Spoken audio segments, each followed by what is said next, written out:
Assalamualaikum warahmatullahi wabarakatuh. Jumpa lagi dengan saya di channel Pojok Asuransi. Mari Mojok ngobrolin asuransi. Oke, teman-teman semuanya, kalau sebelumnya saya pernah memberikan sharing tentang polis asuransi professional indemnity atau professional liability. Kali ini saya akan men-share kepada teman-teman terkait dengan jenis-jenis polis asuransi liability, di mana untuk polis ini itu memiliki setidaknya 3 jenis polis ya, meskipun ada juga yang menyatakan hanya ada 2. Namun dalam pandangan saya ada 3 jenis rezim polis liability. Jadi hal ini terkait dengan aspek tanggung jawab klaim, terutama dalam kaitannya dengan waktu terjadinya kejadian atau event atau occurrence yang kemudian menimbulkan adanya tuntutan klaim. Dan berikutnya adalah periode pelaporannya atau reporting period. Sehingga dalam hal ini, polis asuransi liability pada dasarnya dapat dibagi ke dalam 3 jenis. Yang pertama adalah claims made policy, yang kedua adalah claims made and reported policy, dan yang ketiga adalah occurrence policy. Dalam kesempatan kali ini saya hanya akan membahas 2 jenis polis. Yang pertama yaitu claims made policy dan claim made and reported policy. Dari sini kita bisa melihat ada 3 hal penting yang menjadi referensi di dalam membedakan ketiga jenis basis polis asuransi liability. Yang pertama adalah event atau occurrence atau kejadian, yaitu kapan terjadinya tindakan salah atau wrongful act yang dilakukan oleh tertanggung kepada pihak ketiga.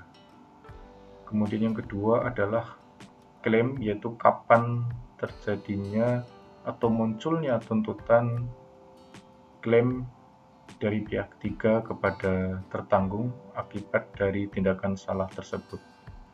Baru yang ketiga adalah reporting, yaitu kapan tertanggung melaporkan klaim yang diterima dari pihak ketiga kepada penanggung.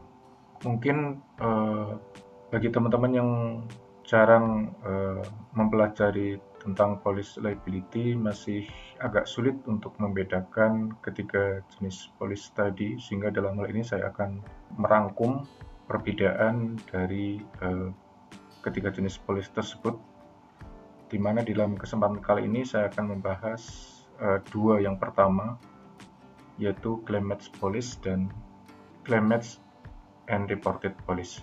Yang pertama adalah claims made policy. Jadi polis jenis ini itu akan bertanggung jawab apabila tuntutan klaim terjadi di dalam masa periode polis.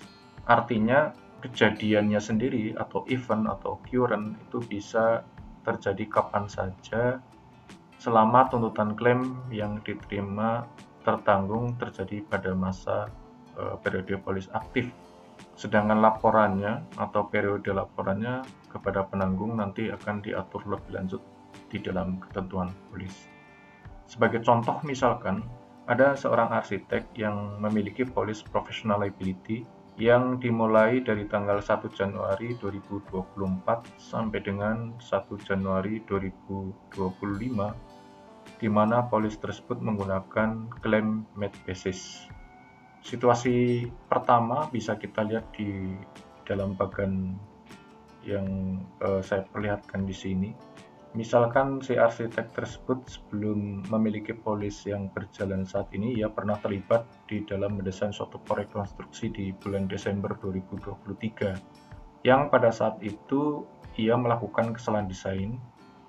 Namun kesalahan tersebut baru terungkap atau ditemukan saat ia sudah tidak terlibat lagi di dalam proyek tersebut, sehingga pemilik gedung katakanlah baru menuntut si arsitek itu pada bulan Februari 2024. Dalam situasi ini, maka polis dapat menjamin klaim tersebut karena tuntutan klaim diterima oleh tertanggung pada masa polis masih aktif. Meskipun kejadiannya atau eventnya atau occurrence-nya itu terjadi sebelum tanggal awal berlakunya polis. Jadi kalau kita lihat di sini untuk klaim match polis tanpa adanya retroactive date atau tanggal berlaku surut dalam situasi event atau occurrence-nya terjadi sebelum Januari 2024, kemudian klaim itu diterima oleh tertanggung pada rentang waktu Januari 2024 sampai dengan Januari 2025 atau sesuai masa periode aktif polis tanpa adanya extended reporting period, maka dalam hal ini status klaimnya adalah claimable karena di sini klaim yang diterima dari pihak ketiga kepada tertanggung terjadi pada masa polis masih aktif. Kemudian ada situasi yang kedua, di mana kejadian atau event atau occurrence terjadi pada masa polis asuransi aktif. Begitu juga klaim yang diterima tertanggung dari pihak ketiga terjadi pada masa polis asuransi masih aktif. Dalam hal ini, dengan menggunakan rezim claim made basis, maka klaim tersebut claimable atau dapat diproses klaimnya.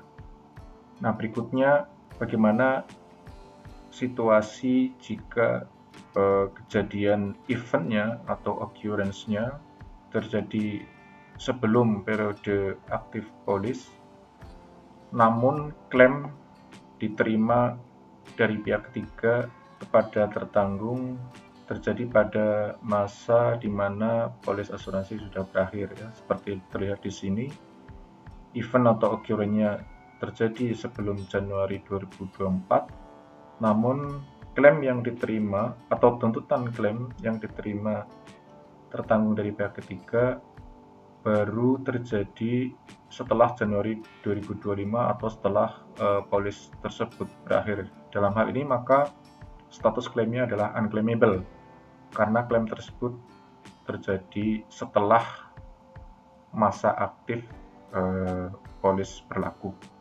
Kondisi yang sama juga terjadi dalam situasi di mana event atau occurrence atau kejadiannya terjadi pada masa polis aktif, namun tuntutan klaim yang diterima tertanggung dari ketiga diterima setelah Januari 2025 atau setelah polis berakhir. Dengan menggunakan claim made polis, maka status klaim tersebut juga menjadi unclaimable, ya teman-teman. Nah, di sini karena terdapat exposure claim atas kejadian tahun-tahun sebelumnya di mana tertanggung belum menjalani periode asuransi saat ini, maka guna mengurangi exposure claim yang bakal diterima penanggung, biasanya dalam polis-polis claim made yang diterapkan saat ini itu terdapat sebuah ketentuan yang disebut retroactive date atau tanggal berlaku surut yang menunjukkan bahwa kejadian atau event atau occurrence yang terjadi sebelum tanggal retroactive date tersebut tidak akan dijamin, ya, karena kalau tidak diatur retroactive date maka ada kemungkinan bahwa penanggung harus menghadapi risiko dia menerima klaim-klaim yang kejadian atau event atau occurrence itu jauh hari sebelum si tertanggung itu memiliki polis asuransi yang aktif. Nah, di sini kemudian muncul bagian berikutnya, yaitu dalam hal situasi ketika retroactive date itu diberlakukan, ya, di sini. Jadi di bagian ini kita bisa melihat kalau misalkan event atau occurrence atau kejadiannya terjadi pada masa retroactive date atau tanggal berlaku surut, kemudian klaimnya diterima pada masa polis aktif, maka dalam hal ini klaim tersebut dapat dijamin, ya teman-teman. Nah, bagaimana situasi klaim tersebut tidak dijamin? Situasi yang pertama itu adalah ketika event atau occurrence atau kejadian itu terjadi sebelum retroactive date.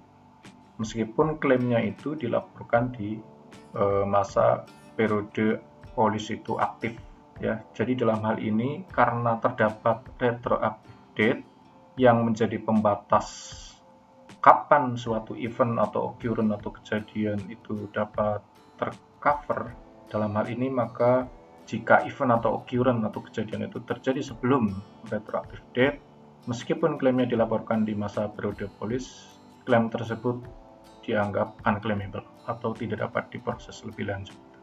Kemudian jenis polis berikutnya adalah claim made and reported police.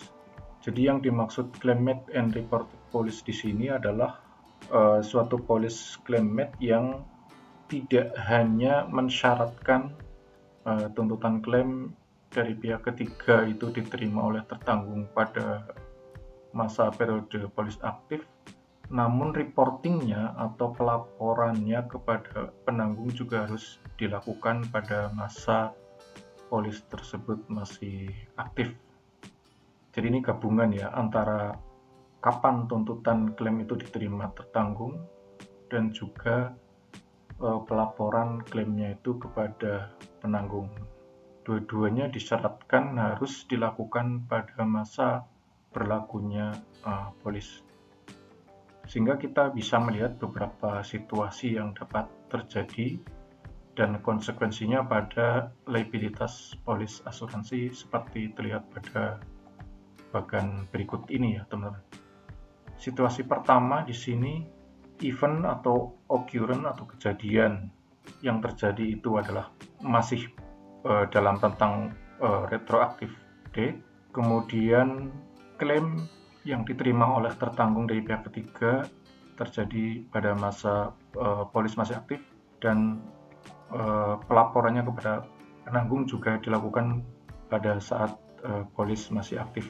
Dalam hal ini berarti untuk jenis claim made and reported police ini, kasus ini menjadi claimable atau dapat dijamin. Situasi selanjutnya bisa terjadi dalam hal event atau occurrence atau kejadian terjadi pada masa polis aktif dan klaim yang diterima tertanggung dari pihak ketiga dan juga pelaporannya kepada penanggung terjadi pada masa polis masih aktif. Dalam hal ini tentu saja pada jenis claim made and reported police ini klaim tersebut menjadi dapat dijamin. Bagaimana situasi klaim tersebut tidak dijamin? Itu dalam hal event atau occurrence atau kejadian bisa terjadi retroaktif maupun pada masa periode polis aktif. Klaimnya juga dilaporkan pada masa polis aktif, namun reportingnya atau pelaporannya kepada penanggung itu terjadi setelah periode polis berakhir, sehingga dalam hal ini maka status klaimnya menjadi unclaimable. Atau situasi berikutnya, meskipun event atau occurrence atau kejadian terjadi pada masa polis masih aktif, namun klaim yang diterima oleh tertanggung dari pihak ketiga dan juga laporannya kepada penanggung terjadi setelah polis tidak aktif. Itu juga menjadikan klaim tersebut tidak dapat diproses. Nah, sehingga dalam hal ini karena ada kemungkinan bahwa periode pelaporan itu bisa terjadi setelah polis berakhir, beberapa penanggung atau perusahaan asuransi memberikan fitur atau perluasan yang dinamakan dengan Extended Reporting Period atau ERP. Fungsinya adalah untuk memfasilitasi kepada tertanggung di mana pelaporannya itu terjadi setelah periode polis berakhir ya. Jadi di sini kita bisa melihat katakanlah event atau occurrence atau kejadian terjadi pada masa periode polis aktif, namun dan pelaporannya ke perusahaan asuransi bisa terjadi setelah periode polis berakhir. Nah, dengan adanya extended reporting period ini, maka status klaim yang awalnya itu unclaimable menjadi claimable ya teman-teman dalam hal ini. Nah, itu tadi sharing saya tentang polis asuransi liability yang dalam hal ini ada 3 jenis, namun di dalam kesempatan kali ini saya hanya membahas jenis yang pertama yaitu claim match policy, dan yang kedua adalah claims match and reporting policy. Dan nanti akan saya share terkait dengan jenis policy liability yang ketiga yaitu occurrence policy. Terima kasih sudah menonton video ini sampai selesai, semoga bermanfaat. Sampai jumpa di lain kesempatan. Wassalamualaikum warahmatullahi wabarakatuh.